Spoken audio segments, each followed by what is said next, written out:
Minor పట్ల దురుసుగా ప్రవర్తించిన పోలీసులపై చర్య తీసుకోవాలి. దళిత సేన రాష్ట్ర అధ్యక్షులు పాల్తేటి పెంటారావు. మైనర్ పట్ల దురుసుగా ప్రవర్తించిన పోలీసులపై చర్య తీసుకోవాలి. దళిత సేన రాష్ట్ర అధ్యక్షులు పాల్తేటి పెంటారావు. మైనర్ యువకుని పట్ల దురుసుగా ప్రవర్తించిన పోలీసులపై చర్య తీసుకోవాలని దళిత సేన రాష్ట్ర అధ్యక్షులు పాల్తేటి పెంటారావు అన్నారు.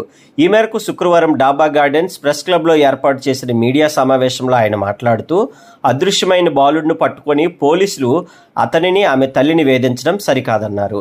దీనిపై సిపికి ఫిర్యాదు చేసినా పట్టించుకోలేదని తెలిపారు. బాలుని తల్లి బి సత్యవతి మాట్లాడుతూ, తన ఫిర్యాదు మేరకు కంచరపాలెం పోలీసులు మిస్సింగ్ కేసు నమోదు చేశారని, ఆ కారణంగా నేరం ఒప్పుకోమని తనను కుమారుడు తేజను వేధించారని ఆరోపించారు. పోలీసులు కొట్టడం వల్ల తేజ చేయి విరిగిపోయిందని, పోలీసులు వైద్యులు తమకు న్యాయం చేయలేదని తెలిపారు. దీనిపై అప్పటి సిఐ సిహెచ్ ప్రసాద్ను వివరణ కోరగా, సత్యవాణి కుమారుడు తేజ ఇంటర్ విద్యార్థిని తీసుకుపోయాడని, దీనిపై విద్యార్థిని తండ్రి ఫిర్యాదు మేరకు మొదట మిస్సింగ్ కేసు నమోదు చేశామన్నారు. తర్వాత సత్యవాణి ఫిర్యాదు మేరకు తేజ కనిపించడం లేదని మరో మిస్సింగ్ కేసు కట్టామని చెప్పారు. సమావేశంలో దళిత సేన నాయకులు నెక్కల నాగమణి తదితరులు పాల్గొన్నారు. దుర్మార్గమైనటువంటి అణచవేత, ఓకే కోపం వచ్చింది, పిల్లడు అల్లరి చేశాడు, లెఫ్ట్గా కొట్టి మందయించే వరకు మనకి అవకాశం తీసుకోవచ్చు. కానీ ఆ పిల్లవాడి యొక్క చెయ్యి విరిగిపోయేంత స్థాయికి, చెయ్యి విరిచేంత స్థాయికి ఫిఫ్త్ టౌన్ పోలీసులు, ప్రధానంగా సిఐ ఆ దుర్మార్గమైనటువంటి పోలీసు గౌర్యాన్ని ప్రదర్శించిన తీరు, ఇది ప్రజాస్వామ్యంలో సామాన్యుల ప్రజల పట్ల వారికి ఉన్నటువంటి వైఖరిని తెలియజేస్తూ ఉంది. నేరుగానే నివేదన చేశారు.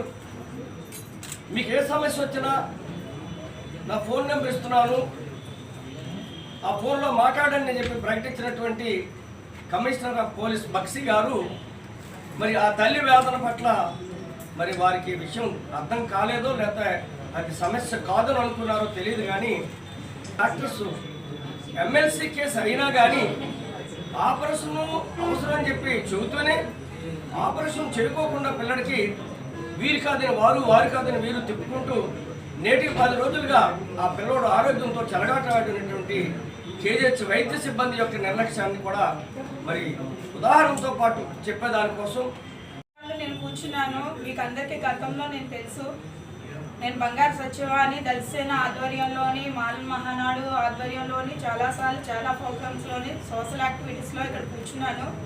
ఆ విధంగా మీకు అందరికీ గత పరిచయం నాకు మీకు ఉంది.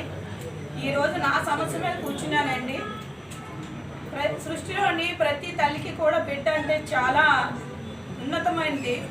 అలాంటిది నా బిడ్డని ఈరోజు ఒకవైపు పోలీసులు, మరొక వైపు ఆసుపత్రి, ఇద్దరు కలిసి చాలా ఇబ్బంది పెడుతున్నానండి. ఇదే న్యాయమైన పోలీస్ స్టేషన్లో నేను ఎంతో మందిని కోచింగ్ చేసి, హ్యూమన్ రైట్స్ కమిషన్లో కేసులు కూడా ఫైల్ చేసి, కంచరపాలెం పోలీస్ స్టేషన్ అధికారుల మీద ఈరోజు నేను కేసులో నిలబడి ఉన్నానండి. కేసు రన్నింగ్లో ఉంది. అదే గ్రజ్జి పెట్టుకొని కేవలం నా కొడుకు మిస్సింగ్ కేసు, నా కొడుకు కనిపించట్లేదని ఒక మిస్సింగ్ కేసు పెడితే, ఒక అమ్మాయి వచ్చి మా అబ్బాయిని పట్టుకెళ్ళిపోయిందని కేసు పెడితే, ఇద్దరు పిల్లలు కనబడలేనప్పుడు మిస్సింగ్ వేశారండి. FIR number 241/24.